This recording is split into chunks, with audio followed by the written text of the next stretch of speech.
Hello everyone, this is Anju. Sociology UGC net में आप सभी का स्वागत है। फ्रेंड्स, आज मैं आप सबके सामने उपस्थित हुई हूँ मैक्स वेबर का अध्ययन क्षेत्र के बारे में आज हम चर्चा करने वाले हैं। मैक्स वेबर ने अपने अध्ययन क्षेत्र में किस चीज़ पर फोकस किया है, जोर डाला है, उन सभी चीज़ों को हम आज डिटेल में पढ़ने वाले हैं। डिटेल का मतलब यहाँ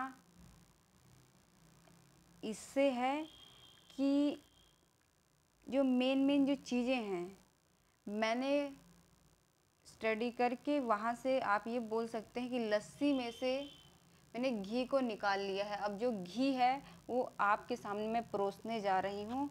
बहुत ही कम शब्दों में मैंने इसको संजोया है।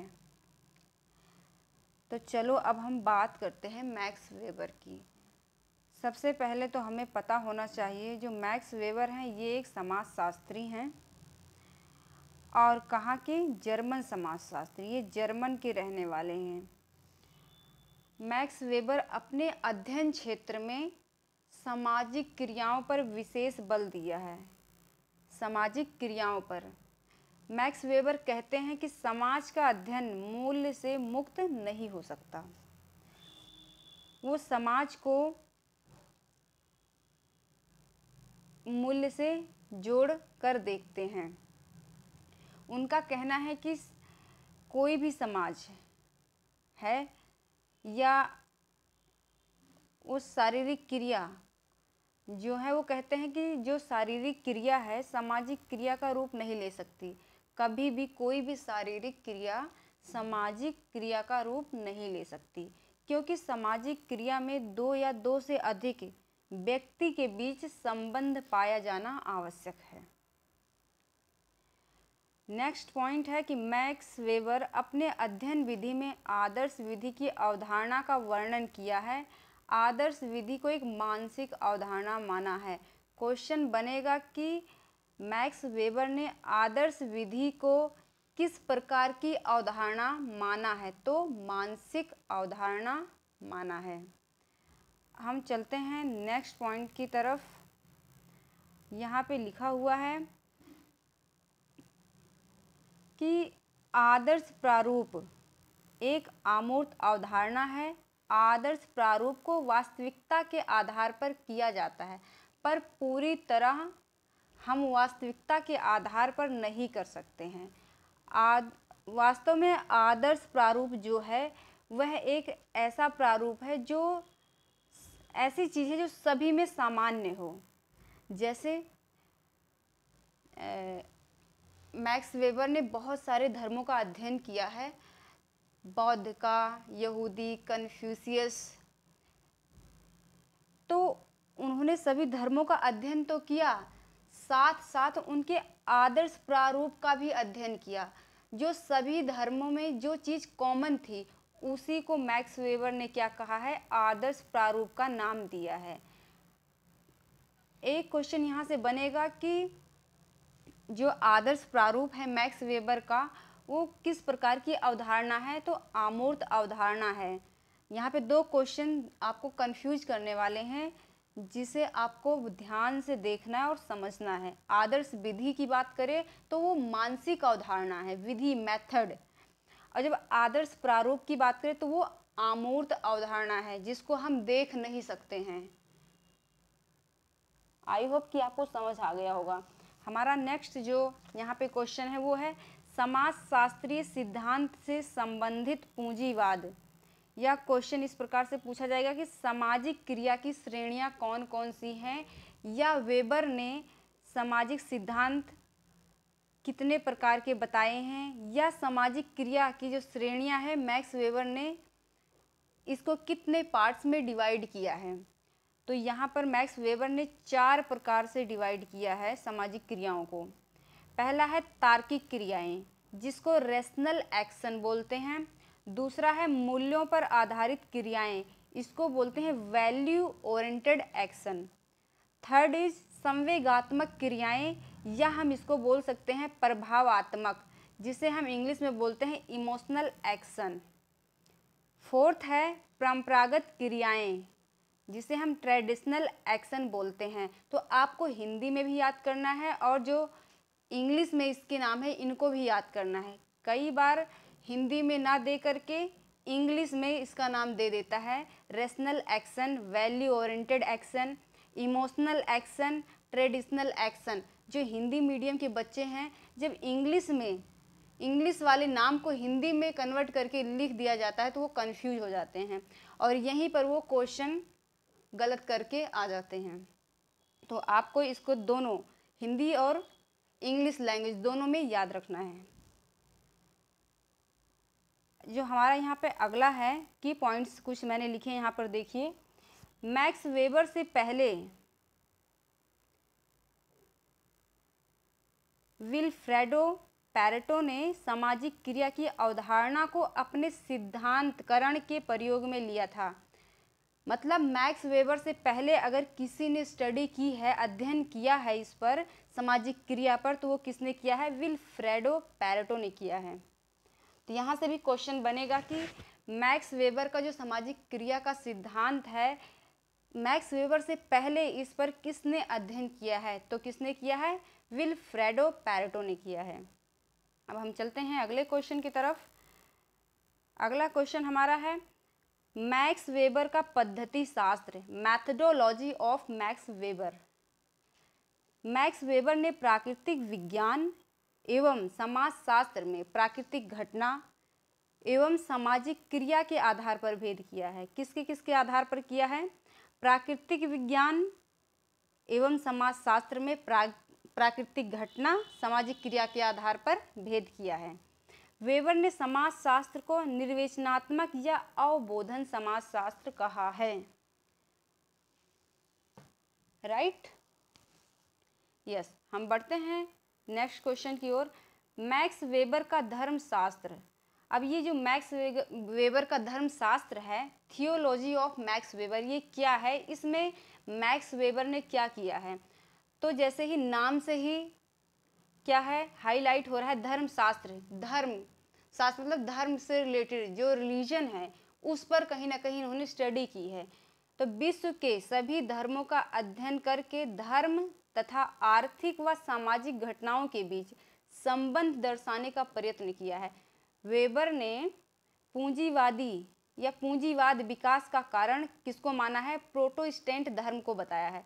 वेबर कहते हैं कि जो ये पूंजीवाद का जो विकास आज इतनी तेजी से चल रहा है, इसका जो कारण है कहीं ना कहीं किस धर्म को बताया है? प्रोटेस्टेंट धर्म को बताया है।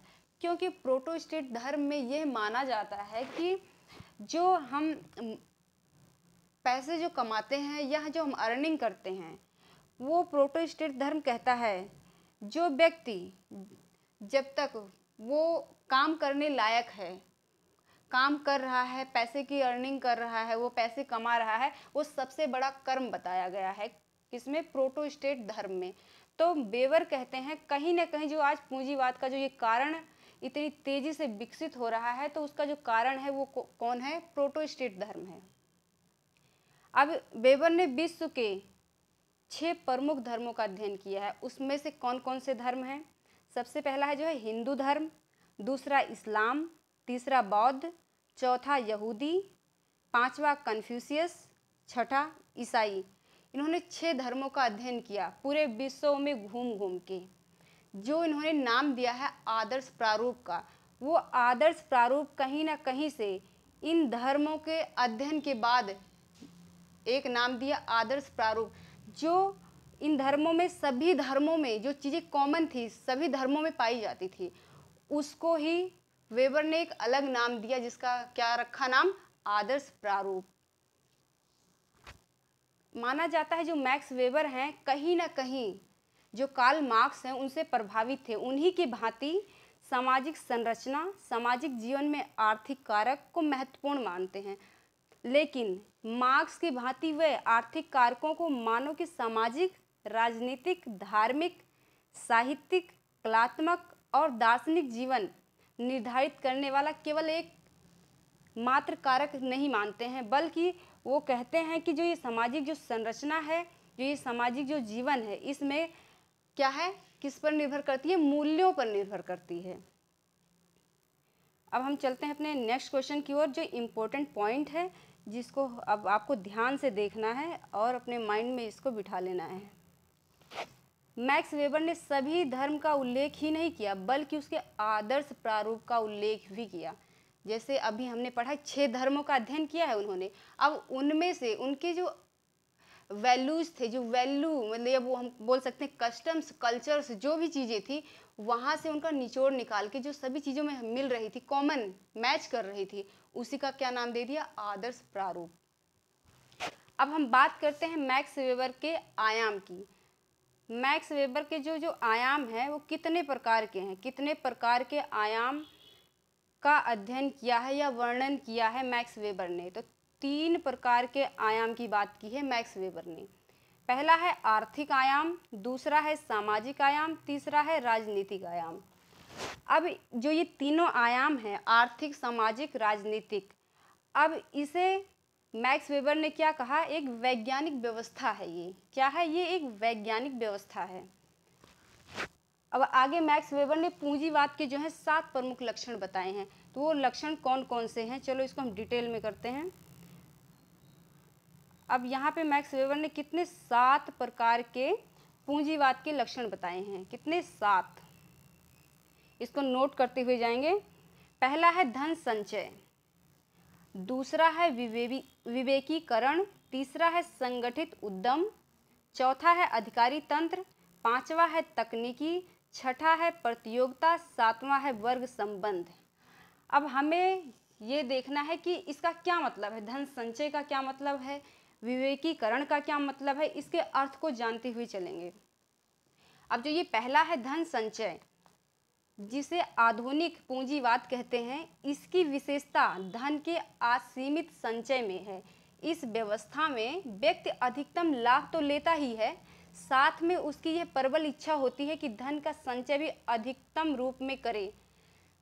आप सभी ने, जैसे कि अब जो युग चल रहा है, कैपिटलिज्म का युग चल रहा है, पूंजीवादी युग चल रहा है, हमारा युग जो चल रहा है, इसमें व्यक्ति की इच्छा क्या हो रही है, वो ज़्यादा से ज़्यादा कमा ले, ज़्यादा से ज़्यादा कमाए, साथ में उसको प्रॉफिट भी मिले। और प्रॉफिट मिलने के बाद वो सोचता है कि मैं इसको क्या सेविंग भी कर लूँ, बचा कर भी रख लूँ।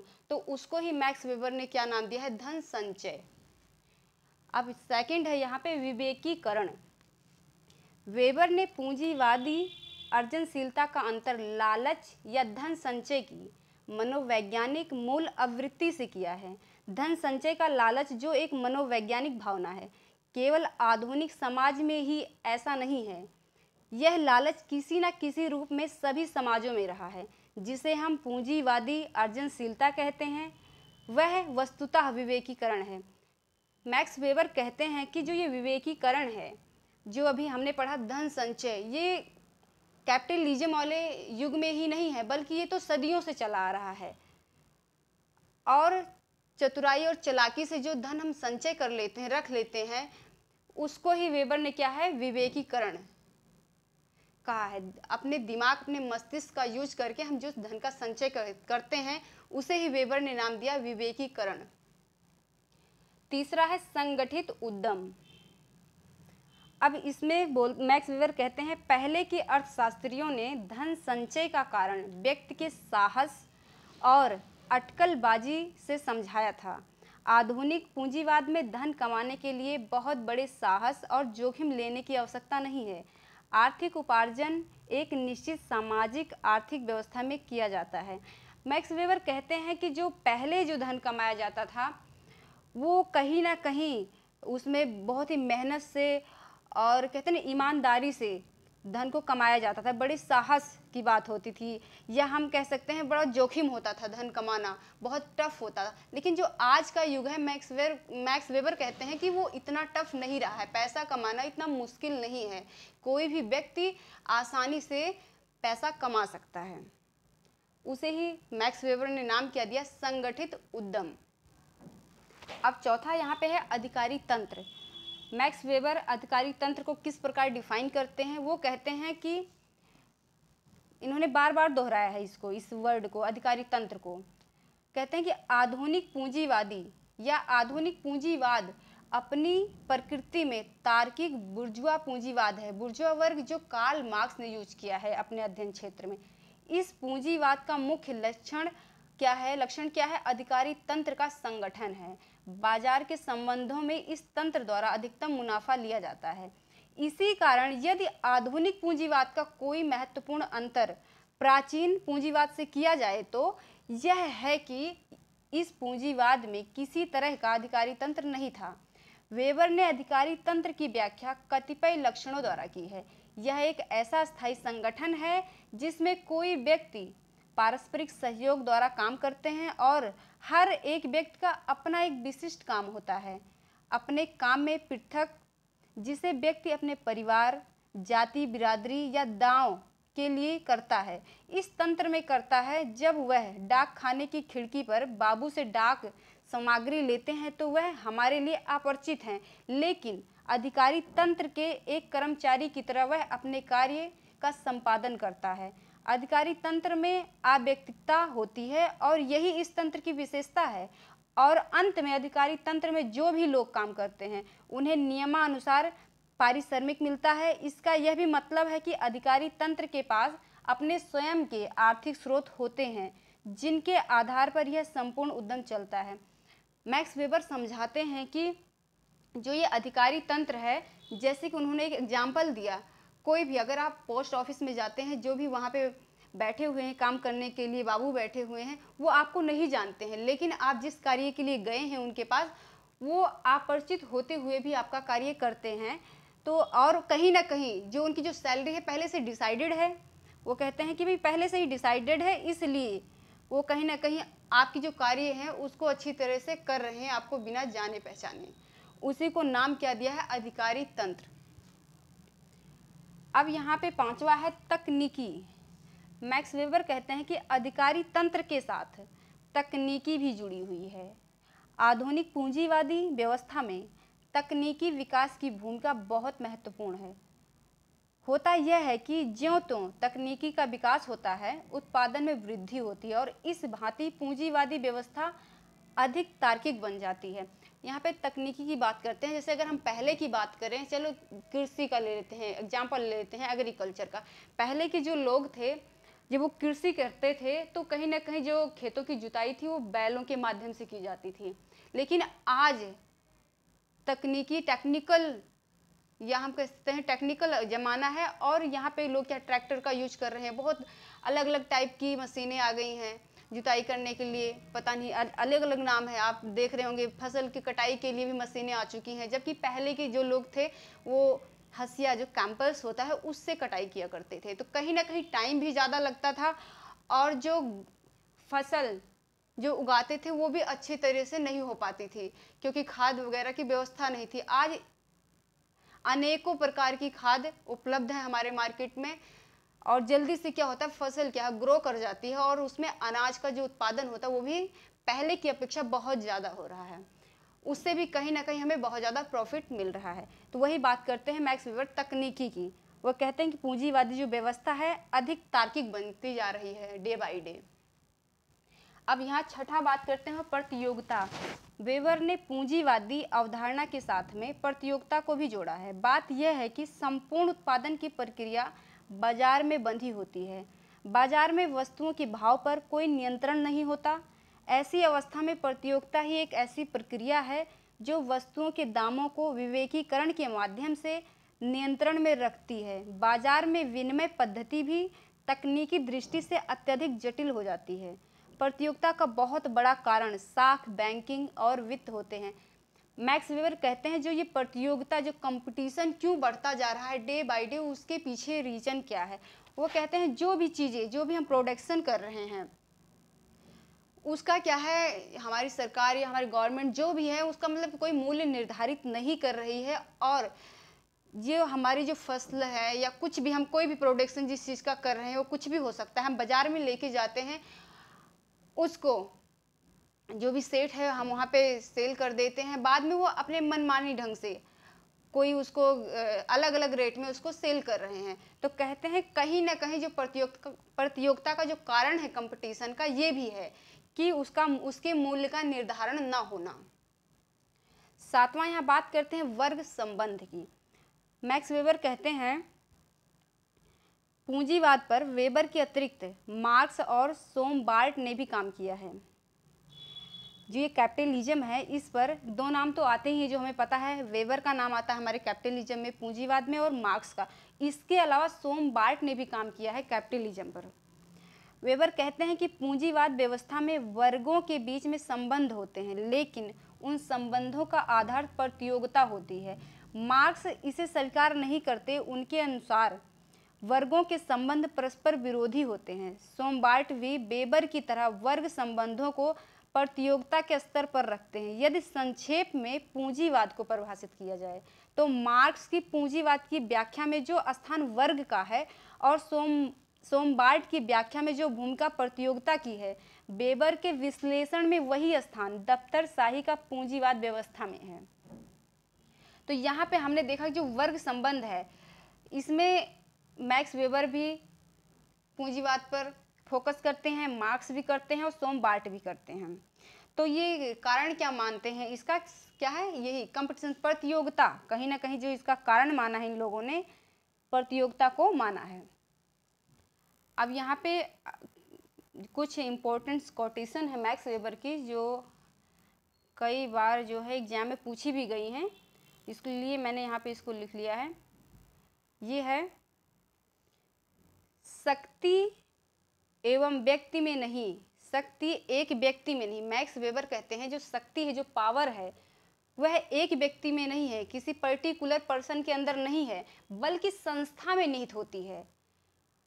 जैसे कोई भी संस्था हो सकती है, हम अगर यूनिवर्सिटी को उठा लें, स्कूल को उठा लें, कोई भी है, इंस्टीट्यूट है, तो किसी एक टीचर में सारी पावर छुपी नहीं हुई, बल्कि पूरी इंस्टीट्यूट, जो पूरा इंस्टीट्यूट है हमारा, जो पूरा विद्यालय है, उसमें शक्ति छुपी हुई है। तो मैक्स वेबर वही कहते हैं, शक्ति एक व्यक्ति में नहीं बल्कि संस्था में निहित होती है।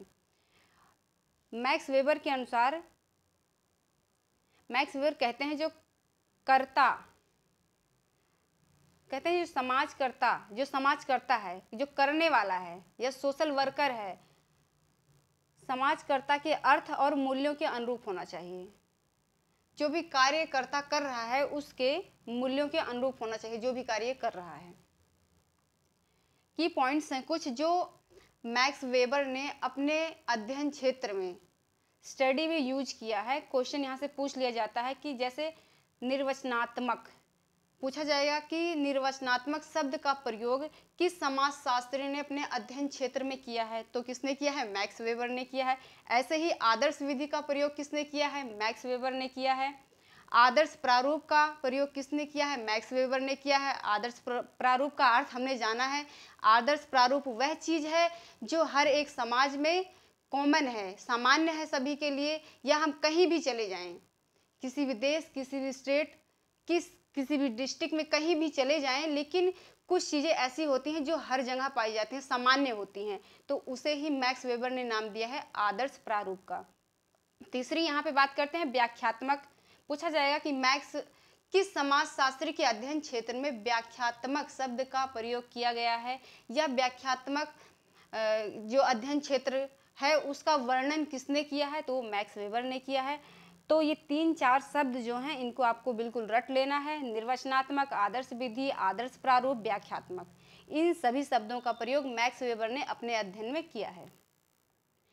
ये मैक्स वेबर से रिलेटेड कुछ इंपॉर्टेंट पॉइंट्स थे, जो मेन थे वो हमने निकाल लिए थे। आई होप कि आपको ये समझ आ गया होगा। अगर ये सारी चीज़ें आपको समझ आ रही हैं तो बेफिक्र होकर एक तो सब्सक्राइब कर लीजिए, शेयर और लाइक बढ़ा दीजिए, और ज़्यादा से ज़्यादा कमेंट करें कमेंट सेक्शन में जाकर। और किस राइटर के बारे में आपको पढ़ना है, जानना है, इसी तरह मेन फैक्ट को उनके जानना है, तो आप कमेंट में जाकर बता सकते हैं। तो आज के लिए विदा लेती हूँ। बाय बाय, टेक केयर, धन्यवाद।